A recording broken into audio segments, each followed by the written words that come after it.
Tu veux te lancer dans la réalisation d'un scénario qu'on t'a confié. C'est le moment où tu dois imaginer toute ta mise en scène en tant que réalisateur ou réalisatrice et construire une charpente solide à partir des plans que l'architecte t'a confiés. Eh bien, figure-toi que cette partie charnière du travail de réalisation, eh bien, elle a une méthodologie. En tout cas, ça, c'est ma méthode. Je t'invite à te renseigner où tu peux et puis à le faire à ta propre sauce en t'inspirant de ce que je vais te partager aujourd'hui. Parce que mon but, c'est ça. C'est d'essayer de rendre le milieu, les connaissances sur ce milieu un petit peu plus accessibles et te donner des pistes pour toi aussi te créer ton propre chemin. Alors, je vais te montrer comment analyser un scénario et brainstormer des idées pour le réaliser en fonction des codes cinématographiques et aussi de sa vision en tant que réel. Donc, j'ai posté une petite annonce sur les réseaux et vous m'avez envoyé non pas un, mais 3 scénarios de court-métrage dont on va analyser les 2 premières pages ensemble aujourd'hui. Et si t'as kiffé ce format, dis-le-moi en commentaire, peut-être qu'on pourrait en faire une série. À ce moment-là, je mettrai peut-être un petit formulaire en place pour que vous puissiez m'envoyer des scénarios. Pense à t'abonner et on va découvrir ça tout de suite. On commence par Juste un lever de soleil, par Adam Favier. Tout de suite, ce que je vois, c'est que le premier paragraphe, il correspond au premier plan du film. Une des premières règles en écriture des scénarios, c'est qu'une phrase égale un plan. Néanmoins, un scénario reste un objet littéraire. Donc, on peut par les mots, par la ponctuation, par le choix du vocabulaire, insuffler une ambiance, une impression qu'aura la scène sur le spectateur. À ce moment-là, on sent tout de suite une certaine musicalité dans ces phrases. Moi, ce que j'imagine, c'est vraiment une ambiance très douce, un plan très large, un peu comme dans Le Crime d'Orient Express, qui serait complètement au-dessus de la gare, qu'on verrait peut-être en drone ou sur une grue, et qui peut-être descendrait sur les spectateurs jusqu'à rejoindre le personnage de Matisse, le jeune homme habillé d'un t-shirt blanc et d'un short bleu. Un bleu qui pourrait être accordé avec les dernières lueurs du ciel bleu dans le ciel et qui contrasterait avec le fond orange qu'il y aurait derrière lui. Ce serait incroyable avec une petite diff comme ça. Magnifique. Donc ce jeune homme est assis sur un banc, il laisse partir le train et une jeune fille apparaît. Je viens d'avoir une idée. T'es en drone ou en grue? Je pense en grue plutôt, ça correspondrait bien. Allez, admettons que on ait des moyens quasi illimités pour faire ce film. C'est une grosse production, on se fait plaisir. On est en grue, ok? On commence... Donc au niveau des, comment on appelle ça, des fils électriques, des rails au-dessus du toit du train. Si quelqu'un a le nom, je suis chaud que tu le mettes en commentaire.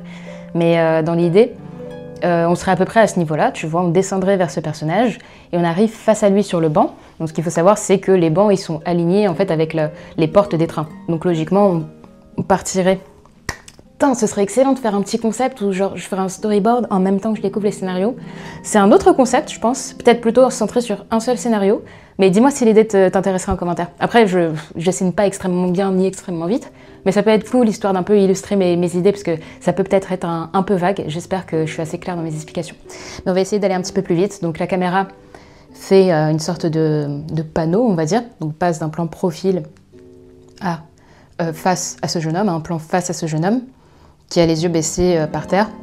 On entend un train partir, parce que ce serait intéressant de le filmer aussi, comme ça on peut faire une coupe. Parce qu'une fois qu'on reviendra sur donc, le champ sur ce jeune homme, une jeune fille sera apparue sur le banc, là où il n'y avait personne à côté de lui auparavant. Donc ça c'est une manière simple d'éviter d'avoir à faire de la 3D sur un plan et de la faire apparaître magiquement du vide, ce qui serait sans doute un petit peu kitsch aussi. Lui il a les yeux gardés au sol, il ne la voit pas, et puis elle parle toujours sur ce plan moyen, on va dire sur le banc, avec à peu près comme ici, tu vois, ça c'est un plan moyen. Au tournage, je filmerai ce plan en master, c'est-à-dire que toute la séquence de dialogue, elle serait filmée en une seule fois, dans un seul plan, dans une seule prise, pardon, afin d'avoir le choix au montage de rythme, d'enchaînement de plans. À la lecture de ces 3 premiers dialogues, on sent que l'attention est particulièrement portée sur les émotions, des émotions très fines des personnages. Un air curieux dans un plan large, il serait compliqué à remarquer sur un visage. On sent instinctivement que l'auteur nous rapproche des personnages.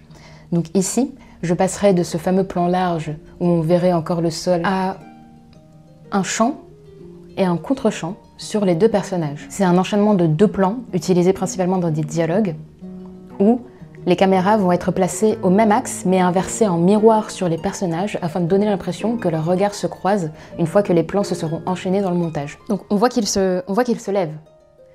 Ce qui signifie que le plan large, le fameux plan où on les voit tous les 2 assis sur le banc, on en aura encore besoin plus tard dans le montage et durant ce dialogue. Donc là, on a sécurisé notre dialogue avec un plan large, le champ et le contre-champ. Ils ont lancé une vraie discussion, enfin la glace elle est brisée. J'ai encore envie de me rapprocher d'eux, du coup, d'être encore plus à l'intérieur, entre guillemets, embarqué dans cette conversation. Donc pourquoi pas faire comme on a fait sur notre dernière pub qu'on a réalisée avec mon équipe, mettre la caméra en fait pendant ces champs contre champs sur un slider, Donc c'est une sorte de mini rail que tu poses en fait directement sur le trépied. Et ce petit rail, il a une tête motorisée. Donc c'est-à-dire que tu peux faire avancer la caméra pendant ta prise de manière hyper stable en fait, plutôt que de le faire à la main et risquer d'avoir des petits à-coups ou d'être pas complètement droit. Là, tu as le plan parfait. Donc après le plan à la grue, ce serait tout à fait logique de continuer dans cette image hyper fluide, hyper stable. Au fur et à mesure de cette conversation, on se rapprocherait au slider de ces personnages pour faire ce qu'on appelle un travelling avant, pendant ces contre-champs, pendant ces champs contre champs, et donner ainsi de l'intensité. Donc je continuerai mon slider et je repasserai uniquement au plan large quand Mathis se lève, bien évidemment, avec un raccord mouvement, du coup, en faisant la coupe au moment où il se lève, pour que ça paraisse logique pour le spectateur et qu'il fasse un lien, parce qu'en fait, une coupe, elle doit toujours être justifiée. Et je resterai sans doute sur ce plan large à la fin. Je trouve que ça n'a pas vraiment d'intérêt de revenir sur un plan serré sur le personnage, quand on s'est déjà levé avec Mathis, on est prêt à partir avec lui, et on attend Julie, en fait. Quelque part, ça donne de l'importance à Julie, plus subtilement, je trouve, que si on revenait sur un plan serré sur elle. Donc on a un total de 3 plans, dont un master qui a la particularité de commencer en grue et en fait de rester fixe jusqu'à la fin avec les personnages, et un champ contre champ. Je pense que cette simplicité, elle correspond à ce que dit Mathis dans son dialogue, qui aime voir la beauté simple des choses, quelque part. Je vais découvrir le reste du scénario de mon côté. Dans cette vidéo, on va passer à la suite. Et si cette histoire t'a intrigué et que t'as envie de lire la suite toi aussi, si les scénaristes sont ok, je vais laisser leur contact en description. Et ce serait trop cool si ça pouvait créer des opportunités, quoi. Donc n'hésitez pas à foncer. Écoute, Adam, je suis curieuse de savoir ton avis sur comment je mettrai en scène cette première séquence d'introduction. Les futurs réals, dites-moi aussi en commentaire comment vous auriez mis en scène cette première séquence. Et on passe à la suite. Tati, écrit par Cassandra Charles. Et ce scénario, il est lauréat de la semaine du cinéma à Sciences Po, donc félicitations à Cassandra. On va se lancer dans la lecture. La particularité de ce scénario, c'est qu'il est écrit à l'américaine. Enfin, je sais pas si c'est une vraie appellation technique, mais si je ne m'abuse, les Américains, ils vont avoir tendance à mettre des indications de plan, des indications de valeur de plan, de mouvement de caméra, de sound design dans leur scénario. Ce que justement les Français vont éviter. J'ai étudié 1 an le scénario en école de ciné, et c'était proscrit de mettre des indications techniques dans ce scénario. Et quand tu lis un scénario d'un film américain, hollywoodien, tu te rends compte qu'il n'y a que ça. Et je trouve ça hyper intéressant puisque l'auteur, il a un certain point de vue quand il écrit son histoire. Donc là, plutôt que d'essayer à chercher qu'est-ce qu'il voulait dire à travers tel ou tel mot, c'est écrit clairement. De plus, un scénario, en fait, chacun l'écrit à sa manière. Tant que c'est clair pour l'équipe, c'est le plus important. Donc je suis contente de pouvoir montrer cette manière un petit peu différente de faire un scénario, que j'ai pas l'habitude de travailler non plus personnellement. Donc on commence par un plan serré et un plan très lent. La caméra recule progressivement. L'œil du spectateur a le temps de se poser sur chacun des éléments du décor. Et ce moment suspendu dans le temps, magique, j'essaierai de le laisser durer le plus possible. J'indiquerai à la personne la paire de mains qui arrange l'étrange monument. Je lui indiquerai de faire des mouvements lents et gracieux, comme si on était dans un rêve.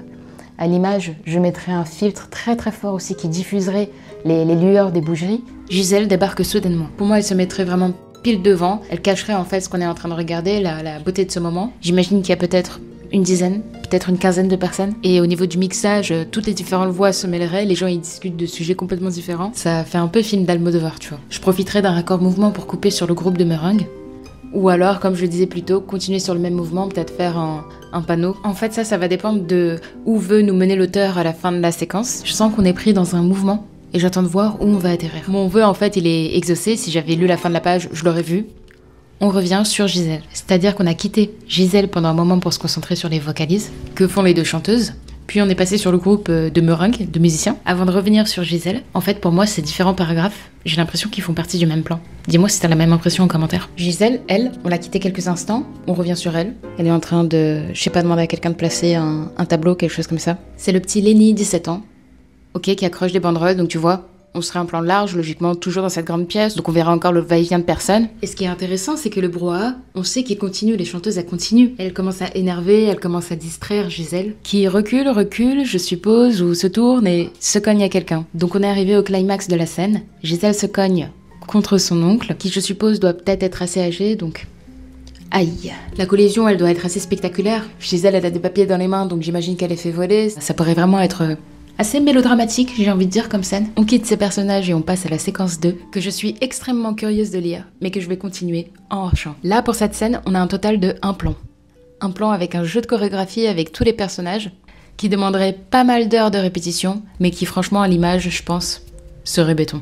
J'espère que cette vidéo t'aura aidé à voir les différentes façons dont on peut imaginer une mise en scène à partir d'un scénario qu'on n'a pas écrit soi-même. N'oublie pas de me dire si ce format t'a plu, si on en fait une série ou pas. Dans ce cas-là, si t'as écrit un scénario de fiction, tu peux me l'envoyer. Tu peux aussi partager cette vidéo à tes amis cinéphiles. Et maintenant que t'as ton scénario et que tu veux le retranscrire en images, ou peut-être que tu l'as fait en même temps que moi pendant cette vidéo, l'étape suivante, c'est de traduire tes idées en un langage clair pour l'équipe, dans un découpage technique, et ainsi pouvoir le réaliser après. Je t'explique tout dans la vidéo qui s'affiche à l'écran.